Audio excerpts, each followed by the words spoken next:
I'm here with Marco Sioka, the co-founder and chairman of the Montessori schools in Flatiron, Soho, and also the head of my daughter's school.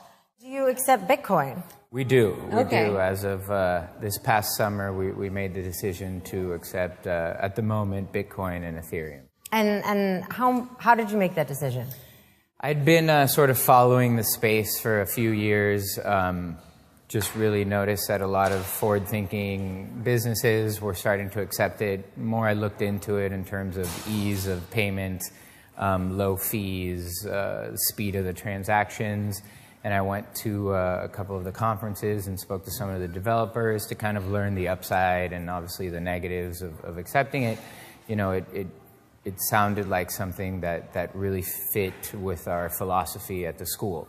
And in that time also we had probably a handful of parents who just mentioned, hey, do you accept Bitcoin? I've got this Bitcoin, can we pay tuition in Bitcoin?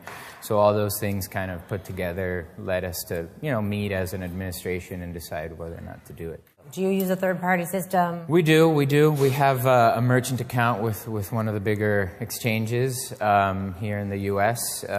Relatively simple to set up, and we just send out a request, like an invoice, like you would typically. And they can just wire it to our wallet. We have a system where it instantly converts to fiat to US dollars, so we don't actually hold the Bitcoin, so we don't, play with kind of floating it or any fluctuation like that. We instantly convert it to dollars, and it transfers to our bank account, so it's as if somebody wrote us a check or paid us in cash or sent us a wire. It's just less expensive and it's quicker. And is there any sort of transaction fee? Like, what do you get to keep? Yeah, there's about a 1% transaction fee, which is less than, 2, 3, 4% sometimes with credit cards. And then credit cards obviously a lot of them get declined, and then you have more fees, and then you have to recharge them, and that's kind of been sort of a headache especially for schools. So do you accept credit cards? We don't. We don't accept credit cards. So you accept cash?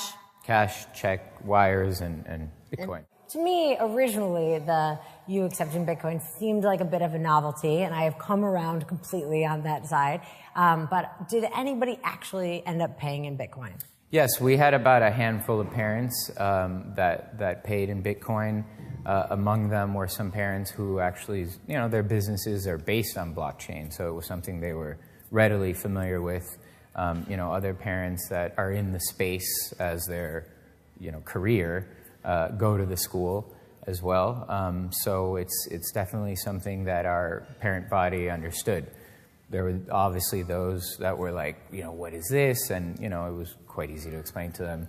It's like paying with, if you're going to pay a check or a wire. If you don't want to pay one way or the other, it's just another form of payment. It's not something that, you have to do. It's just something else we all